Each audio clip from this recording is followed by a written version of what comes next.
But that's what I like when we are in the office. Anybody who are in the office, you know that we are in the computer. Julia and I we use computer a lot. We have an IT support team, a third-party IT support. So whenever you have problems, you just email them and open a ticket and tell them that my printer's not working, I need password or whatever. So there is a help desk support somewhere. In Russia. Yeah, somewhere, and some technician from the Philippines, from India will either call you or will just pop up in your screen remotely and fix things up, fix things. So, and at the end of the month, the provider, that this IT company, will send a management a report of how many employees open a ticket, how many they have resolved, and how many are still open or backlogged, because they have backlog too. But are we not blessed that we can open a ticket? We have a help desk ticket up there. So whenever we have problem, all we do is send tickets up there. Lord, my marriage is falling apart, ticket. Lord, I'm about to lose my job, ticket. Lord, my son is not walking the right way, open a ticket. And many of us are here tonight probably trying to check why God has a backlog on your tickets. What took God so long to fix your problem? Because we come into a season where it's just one after the other. Problem comes like rapidly, I've been dealing with so many problems, not problems in mind, but things are broken in my house, like things need fixing. I said, oh my goodness, I need an electrician, I need a mechanic, I need all kinds of people to help me, run my life. And so we just enter, some of us are in a season of things are just not going right with us. Things happen, one thing after the other. Look at the Myers. James go to jail, and then now car breaks down, you lose your job, your child is sick. It's just one thing after the other. And so when we go to the season, I want to invite you to read Daniel. Daniel chapter 1. The Israelites in Judah, in Jerusalem, they were attacked and besieged by King Nebuchadnezzar of Babylon, their enemy. So King Nebuchadnezzar took over Jerusalem. And I can imagine these Israelites been opening tickets after tickets after tickets to God. Why? If you read Daniel chapter 1, from verse 1 to 7, they've been losing and losing and losing. They lose the battle. They lose their king. They lose the articles from the house of God, because King Nebuchadnezzar took all the articles from the house of the Lord and brought them to Babylon. But the sad thing is, they lost their kids, their young boys. So King Nebuchadnezzar took all the best and the brightest Hebrew boys. The boys has to come from noble family. They have to be handsome, good looking, and without blemish. And these boys must be very intelligent, capable of learning anything. They are the brightest and the best is in Jerusalem. So King Nebuchadnezzar, the enemy, took all of them to Babylon. So what happened? He changed their names. He changed their names from a Hebrew names to a Babylonian names. He gave them good, he educate them, teach them the language of the Babylonian, teach them the education, the literature, the culture of Babylon. And so he got all these, he took over these Hebrew boys. And he said, and they will be fed from the king's table. They will eat the food from the king and the wine from the king. The plan is that after 3 years, they will serve the king.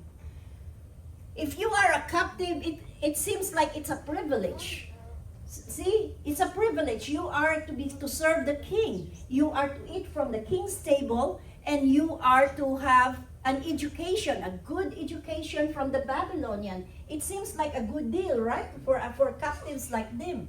But Daniel did not like that. Daniel disagreed with that. He has a problem with that. So join me in reading Daniel chapter 1, verses 8 to 16. I have preached about Daniel, several books of Daniel, several chapters in Daniel. We talk about the Daniel's dream. We talk about Daniel in the lion's den. We talk about the fourth man in the fire. I've preached about the handwriting on the wall. So these are all in the books of Daniel. The book of Daniel is really a very interesting topic. Usually Daniel chapter 1 is being preached about the fast. This is where the what we call Daniel's fast come. Because this is where when Daniel and the 3 Hebrew boys eat only vegetable and drink water. So that's the Daniel's fast. But Daniel chapter 1 is not just about vegetables. There are lessons we can learn from Daniel chapter 1. So, can you open your Bible to Daniel chapter 1? We will begin in verse 8. Beginning in verse 8. Amen? Amen. But Daniel purposed in his heart that he would not defile himself with a portion of the king's delicacies, nor with the wine which he drank. Therefore, he requested of the chief of the eunuchs that he might not defile himself. Now God had brought Daniel into the favor and goodwill of the chief of the eunuchs. And the chief of the eunuchs said to Daniel, I fear my lord the king, who has appointed your food and drink.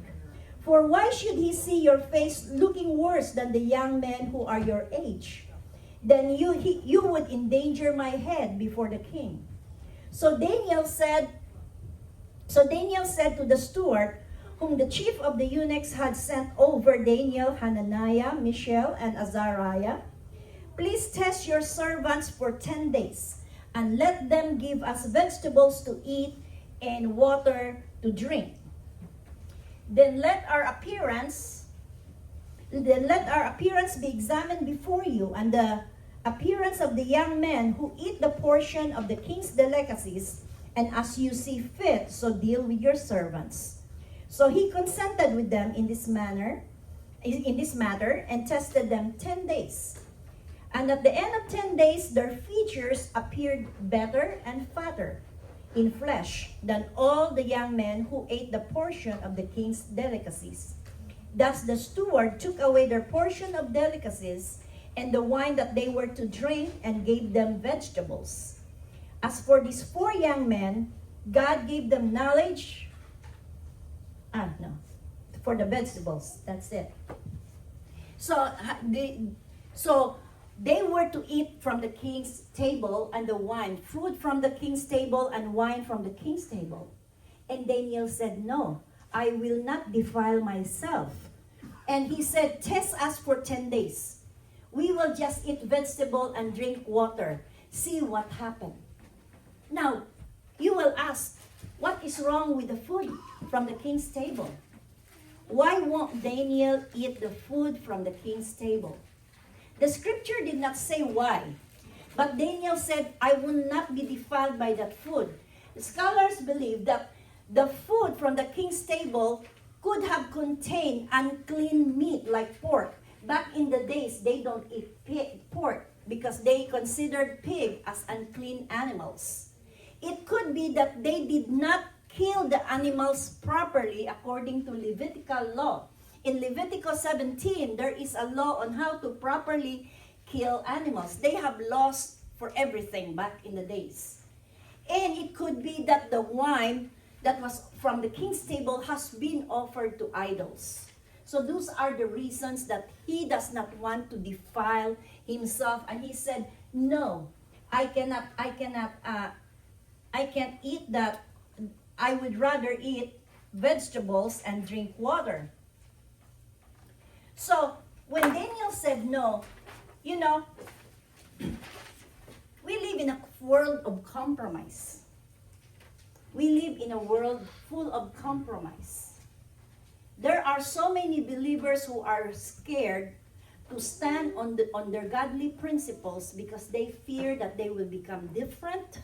They worry that people will not like them. They worry that people will tease them, taunt them, or they fear they will lose opportunities, especially our children in school. Right, Pina?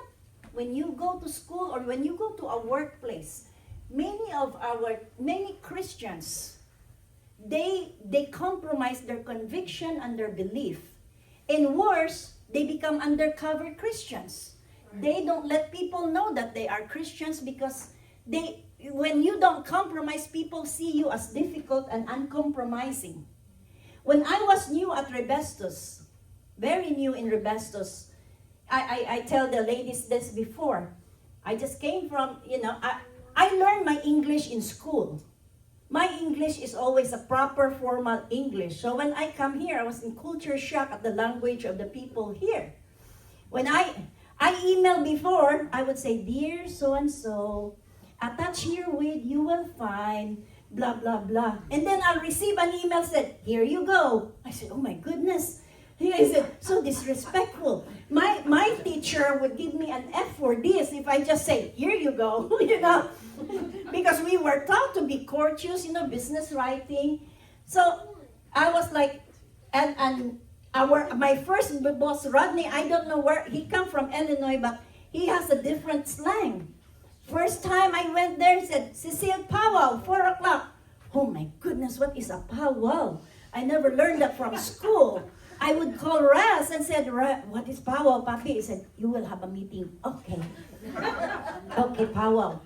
And then he would show me something, and because I was just learning, and I said, "So Rodney, where can I read this so I would learn?"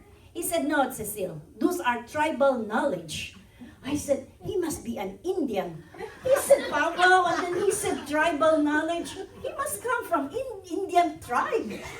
So I didn't really know. I said, but the people there like to say the F word all the time. One day I was meeting with my boss, just him and me, and he dropped the F word.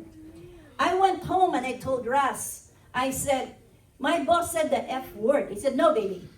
You go and file a complaint." I said, "No, Papi, I can't file a complaint. I'm very new here." He said, "No, file a complaint. You don't tolerate that language. You are a Christian. You're a professional. File a complaint." I said, "Papi, I'm already different from all of them. I'm the new one here. I'm not from Sullivan. I'm not an American. I talk with an accent. I don't have friends. Now I'm going to go to the HR and become more different than everybody else. It seems like nobody has a problem with that word." He said, "If they don't do anything about it, then you don't have to work in that company. That is not the kind of workplace you're supposed to work." So I went there and I finally complained. True enough. Next time we meet, nobody would say the F word in front of me. If their tongue slipped and they would say the F word, right away we said, "Excuse me, I'm sorry, Cecile." They are so conscious about it because Ras made me take a stand. Ras made me not compromise to the world. Romans 12 said, "Do not be conformed to this world." We may be working in this workplace and in this world, but we are not of this world. Amen? Amen. So, but I know it's very hard to stand on your ground. It's very hard to stand. But I was also thinking, if we were in Daniel's shoes, some of us would say, why don't I eat the king's food? It's just food. God will understand. God is love. God is merciful. That's how we are with sin. We justify the sin as saying, no, God will understand. God is love. God is merciful. I heard that, from If you're confused with your gender preference, you would always say, well, this is how God created me. God is love. We will always find an excuse to justify if we don't want to do right. Some of us, maybe if we were in Daniel's shoes, we would say, why don't I eat? I'm already captive. What difference does it make? I'm already being held captive. So many of us, when we sin, what's one more sin? I've already sinned, right? Might as well take a bath if you're already wet, right? So people would justify sinning because you've already sinned anyway. What's one more sin? And some of us, if we were in Daniel's shoes, would say, I can do it. I can eat because my parents are back in Jerusalem. They're not watching. They don't know anyway. Some of us, when we try to eat the food from the enemy's table, we would say, nobody's watching anyway. Nobody knows that I'm eating. They're not watching. But Daniel decided he won't compromise. He won't compromise. Do you know why Daniel is able to resist the temptation of the world? The king's food? It's here in verse 8. Yeah. Daniel purposed his heart. Right. Daniel purposed his heart. Daniel already made up in his mind that his heart belongs to God. The Babylonian changed his name.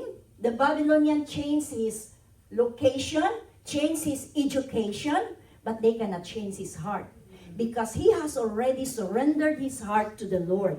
When your heart belongs to God, when your heart is surrendered to His will, you can resist all the temptations of the world. Your desires will align to His will.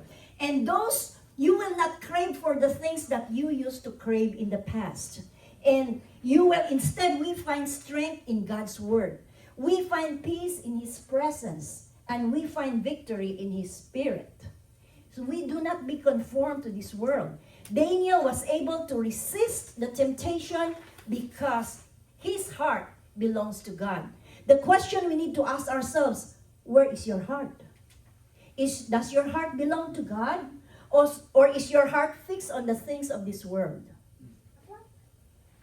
You know your heart is right when you can, because like for example, tithing, you know your heart is right when you can tithe cheerfully. You know that your heart is in the right place. Amen? Second lesson we can learn from Daniel. Have you been to Terre Haute? Big Lot is closing. You don't know that? Oh, I don't miss those kind. And the word SALE is magnet to me. Every time I see this word, I go in even if I don't need anything. And chances are I come out with bags and bags of things. It drove Russ crazy every time I buy those on sale. He said, baby, another pillow.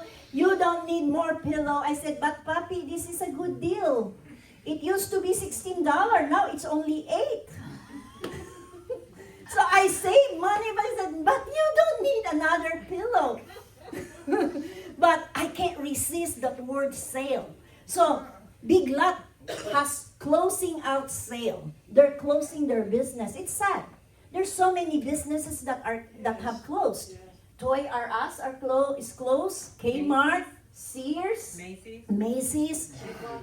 Yeah, Big Lot's closing now. So I went there and I bought. I bought things that I should not be buying. I have no business buying. But they're 50% off. Who can resist that? Irene told me, said, what will you do with those, Mom? I said, well, I don't know. But anyway, so when a business is closing, I always think that somebody dreamed of this business and they started this business. So when this business is closing, somebody's dream died, right? Like even in the square, you see small businesses in the square, they open, they close. But then I was thinking, these owners, these businessmen, they have the courage to walk away when these businesses are no longer serving this purpose. Because all of us will have season of everything must go in part of our life. Old hurts must go. Old friendship must go. Old temptations must go. Old habits must go. Old lifestyle must go. Anything that does not serve you anymore must go. Well, the reason why we struggle so much is because we cannot walk away from something that does not serve us anymore. We try to hold on to toxic relationship. We hold on to abusive relationship. We hold on to dead-end jobs. We hold on to sinful habits. We hold on to destructive lifestyle. We cannot let go. That's why we struggle so much. We have to learn to say enough is enough. Yes. Enough is enough. We have to say there has come a time that we have to purge.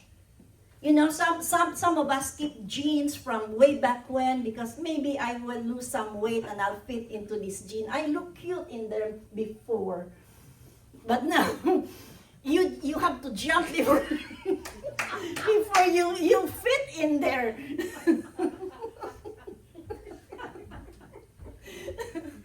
But yeah, you have to jump and you have to fit in those jeans. But there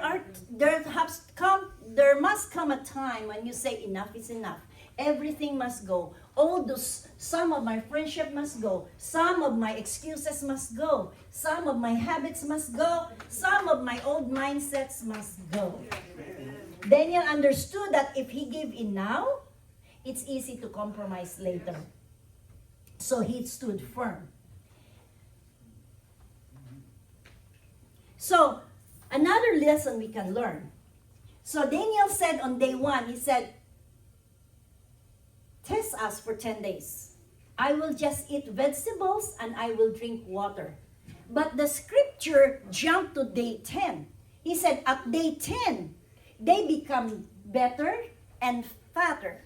Fatter in Hebrew is berry. Berry means, that's not really means fat, but berry means healthy and robust. So you see that from day 1 to day 10, they become better and fatter. But the scripture did not tell us what happened to them in day 2, in day 3, in day 4, in day 5. So when like you're on diet, many of you are on diet, maybe some of you are trying to kick a habit. So you try to lose 30 pounds. When you lose 30 pounds already, nobody knows the struggle you went through to get to that goal. When you're able to kick their habit of smoking, nobody knows the cold turkey, the craving that you go through to get to day 10. Right. Nobody knows. People see me now. I'm now the pastor. I have a master's degree, but nobody knows my day 2 to get here. Nobody knows the sleepless night. Nobody knows how many nights my day 2 when I cry myself to sleep. Nobody knows my day 3 when I have to stay past midnight to finish my studies. Nobody knows how many times I have to cry out to the Lord, asking the Lord if this is the right decision for me, if this is the right direction, if He really called me. Nobody knows how many times I cried for my grandchildren and my daughter who left because of those decisions. People see me now in my day 10. But nobody knows what I went through to get to this day 10. During our women's meeting, many of our women, mothers, gave a testimony. You see the mothers now, their children are all grown and have family of their own, but you don't know their day 2. You don't know that they eat crackers for a week just so their children could eat good food. You don't know that day 3 when they have to leave their baby with their grandparents just so they can work and provide for the family. They don't know the sacrifices their mother did in day 4 and day 5 and day 6. You see them now in day 10. Kids are all grown up, they're settled down. And some of you may still be in your day 6, may still be in your day 5, may still be in your day 10. Stand firm. Your day 10 is coming. Amen. Do not quit. your day 10 is coming. And when your day 10 is your day 10 comes, when you stand, because it's not about how you run the race, it's about how you finish the race. When you stand firm, your day 10 will come, and when your day 10 comes, you will find a house bigger and fatter. Your paycheck may become bigger and fatter. Your relationship with someone will become bigger, better, and healthier. Definitely, your relationship with the Lord will become better and healthier. Do not be impatient. Stay on course. I'm a very impatient person when it comes to waiting. I don't go to restaurant if there is a line. I always reserve. If they don't take reservation, I go to another restaurant because I'm impatient. Back in the days, I'll tell you, we have to go to the embassy to apply for a visa to come to the United States. And everybody in the outside of America, you just don't know how blessed we are here. Everybody outside of America want to come here. So the line in the embassy every day is long. Back in the days, whether you're a millionaire or you're poor, you have to fall in line. So some of the enterprising Filipinos, at 4 a.m., they're already falling in line, and they would sell the spot to people like me who don't want to fall in line. So guess what? I buy the spot because I don't want to fall in line. That's how bad it is. You have to buy the spot if you don't want to wake up at 4 a.m. and fall in line. But have you been to Walmart? Every time I go to Walmart, I would pick a cashier line that's long and slow. And I would look around, look to my left and look to my right. I said, why are they going so fast, and my cashier here is very slow. So I switched line, and guess what? The moment I switched line, that line went fast. Then I would look at them and said, I would have been next if I had stayed in line. That always happened to me because I am very impatient. Do not switch line. Stay the course. Don't be patient. Because do not switch line. Just stay where God placed you. Because your day 10 will come if you just stay the course. So chapter 1 in the book of Daniel is just a setup for the rest of the book of Daniel. Because of chapter 1, because of what Daniel did in chapter 1, he got promoted in chapter 2. And the 3 Hebrew boys, they survived the fiery furnace in chapter 3. And Daniel survived the lion's den in chapter 6. What you do right now, if you are in chapter 1 of your walk with God, what you do right now really matters. Because in this world, we will be offered king's food. In this world, we will be offered food by the enemy. There's temptation all around. Do not compromise. Do not compromise. Stay with your belief. Stay with